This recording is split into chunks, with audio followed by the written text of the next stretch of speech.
how does the matching macro block is found? So let's say this is the target frame that you want to code.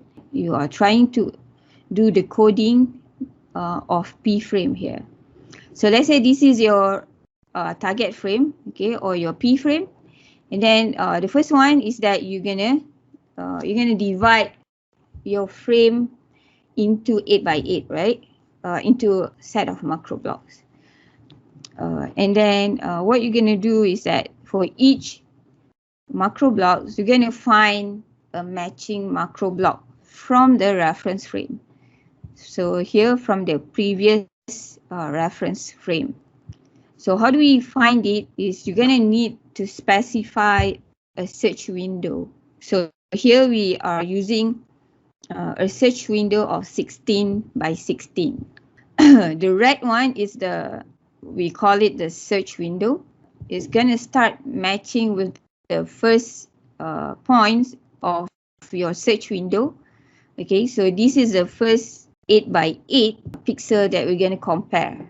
The goal is to find the matching macro block from the target frame in the previous frame. So we're gonna go through the search window to find where is this matching macro block.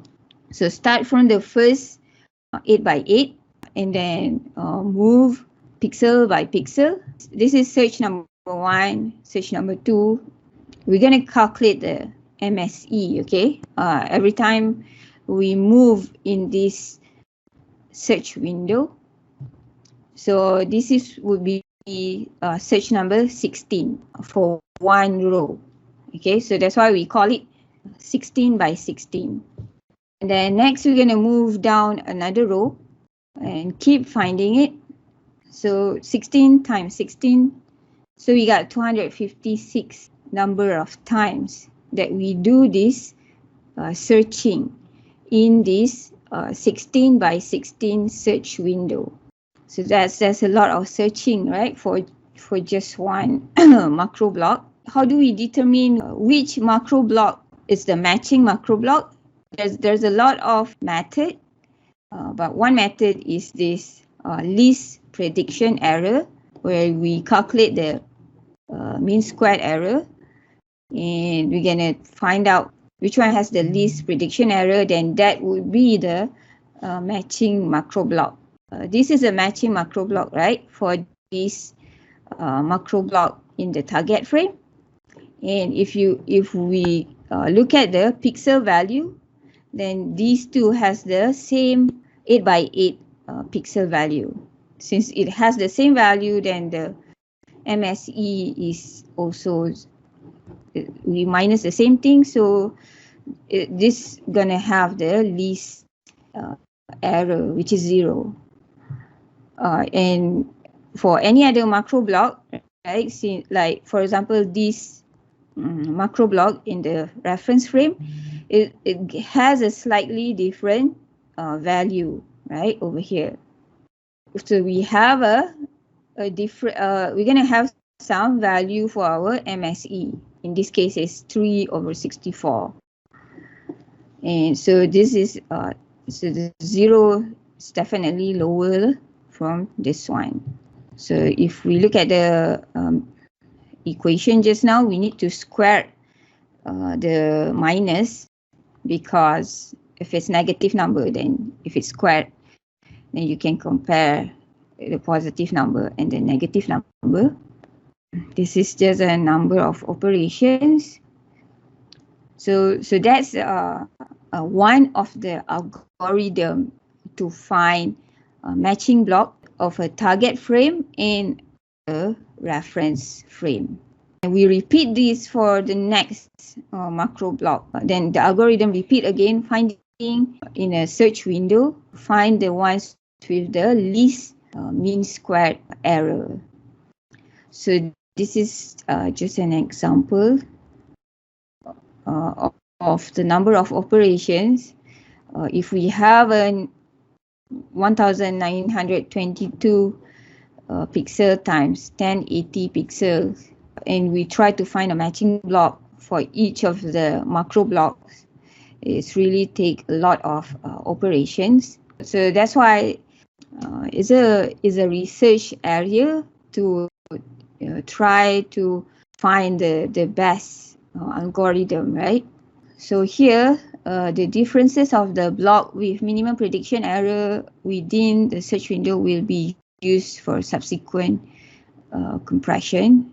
Okay, so whatever we found with the minimum prediction error, then that would be used for the subsequent compression, right? This is one step, finding the matching macro block, and then after that you're going to find the differences, and then after that you're going to pass it to the DCT quantization and so on. So if you look at what does a difference macro blocks looks like, so here if you look at this image, A is the original image and B is the difference image, and you can see that if we plot the histogram, more values are centered at 0. So we have a lot of zeros in our frames, and you know that when you have lots of zeros, it's easier to code the frames.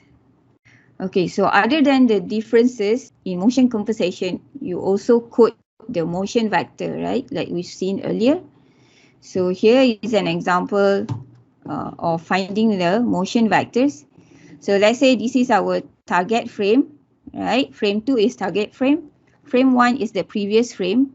So you're going to use the previous frame to code the target frame, right? First, we divide it into macro blocks, and then you're going to find the matching macro blocks in the previous frame. So here in this example, you see that all these squares are the matching macro blocks found in the previous frame, previous reference frame.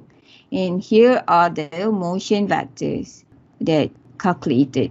So these two, and then after we minus the matching macro block and the target block minus matching macro block, we get the differences. And this is the differences macro blocks. So these two, basically what's going to go through your next steps, right? All the DCT and so on, is the differences and also the motion vectors. Okay, so I hope you got the sequence of coding a B frame and a P frame. I guess the goal is for us to appreciate the complexity of the algorithms in this MPEG compression. Okay, what if mean square error at all 256 search location is very high? Okay, here let's say we're trying to code this macro block. This is the one in the target frame. We are trying to find the matching macro blocks in the previous frame. So maybe your algorithm would find this as a fair match, right? It has the head and the hand, and this over here is probably a bad match, and here would be a good match. So if we have a high MSE, okay, let's say your algorithm search through your reference frame and all the mean square error is high, then you know that that this is a poor match to your target macro block. There's a lot of other method, okay, in this area. Ada yang use a different size of macro blocks, use a different kind of search, not full search like we did earlier, and so on. So that's about motion compensation in B frame coding and P frame coding. After we have found the difference macro block, then we're going to apply the JPEG compression or the spatial compression, which is right here. So all this part over here, That is your JPEG compression.